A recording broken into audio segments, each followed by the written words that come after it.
Certainly, at some point in your life, you've wanted to develop a new habit or eliminate a vice.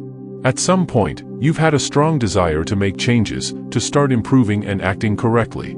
However, as you must have noticed, this is much harder to do than it seems. We've all faced failure at some point in not achieving what we set out to do. A fundamental part of becoming better individuals is challenging ourselves to fulfill this fundamental part, which is discipline. How many times have you made a plan, committed to your goal, only to stop after a few days, giving in to impulses and reverting to your old self? As I mentioned, this has happened to all of us at some point. However, just because it happens to everyone doesn't mean it's right or that we should normalize the situation. Normalizing mediocrity only invites us to be mediocre, to settle, to lose the will to challenge ourselves in life, and ultimately, to lose the possibility of becoming the best version of ourselves. Let me tell you that if you can't overcome your vices, change your habits, or fulfill your goals, you probably lack discipline. Discipline is the ability to overcome short-term desires. Short-term desire is the enemy of habit change. To change habits, we must develop our discipline. Discipline is simply the act of doing what you should do when you should do it, even when you don't want to. In this video, I will explain why discipline is so important for achieving our goals. We'll also talk about why it's becoming increasingly difficult to be disciplined, and I'll provide you with several tips to work on your discipline. But first, I'd appreciate it if you could give this video a like, as it helps spread this philosophy to more people. If you don't want to miss any videos, subscribe and hit the notification bell. I'll also leave a link in the video description to my other social media where I share more content. Historics advocate that we must master ourselves, promote self-examination, self-control, responsibility, and objectivity. All of this helps us live virtuously, leading a fulfilling and happy life. To live virtuously, the most basic tool is discipline. Discipline allows us to be free because it gives us the power of choice. In the modern world, people are slaves to their desires.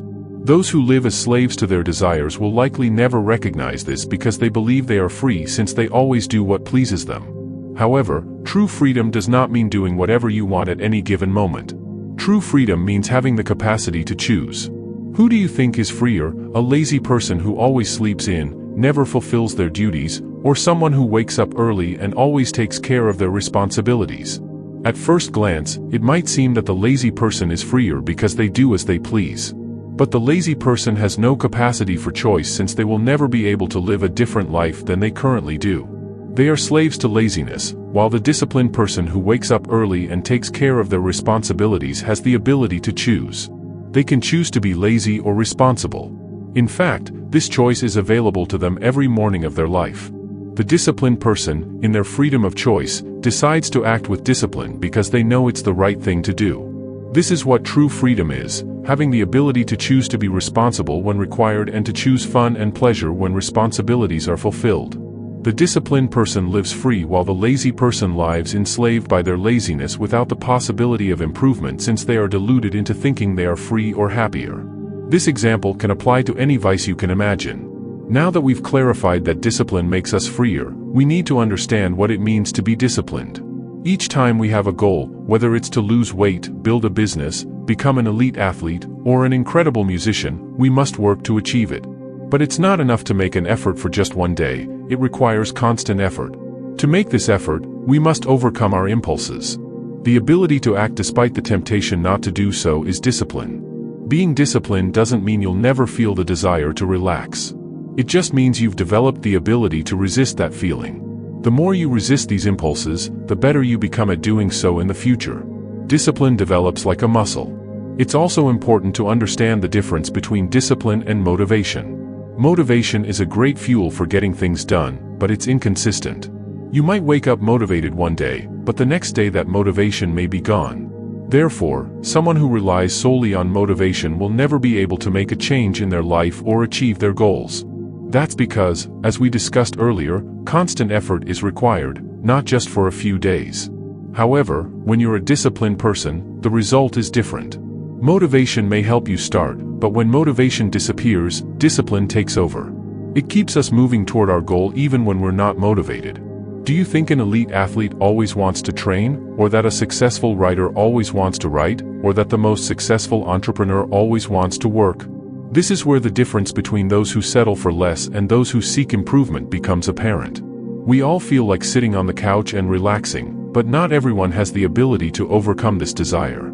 This is where the disciplined person has an advantage over others. Now, why is it becoming increasingly difficult to be disciplined in the modern world? This is happening because life is getting easier. When your survival is at stake, there's no room for neglecting your responsibilities because your life depends on it.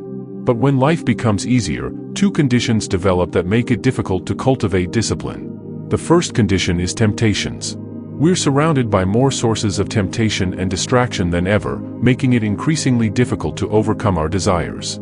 Things like television or social media compete for our attention, many of them designed to attract and engage us. We have at our fingertips the ability to do whatever we want through the internet. Never before has humanity had so many different possibilities to distract ourselves and not work.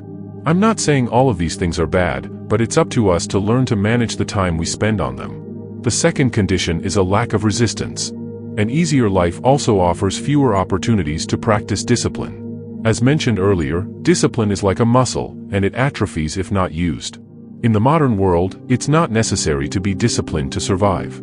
Amazon offers next-day deliveries, Netflix allows us to watch whatever we want whenever we want, and social media provides us with dopamine hits when we need them. We can order food that arrives at our doorstep in 30 minutes. The list goes on. As I mentioned in my video about the art of discipline, instant gratification is slowly eliminating opportunities to practice discipline.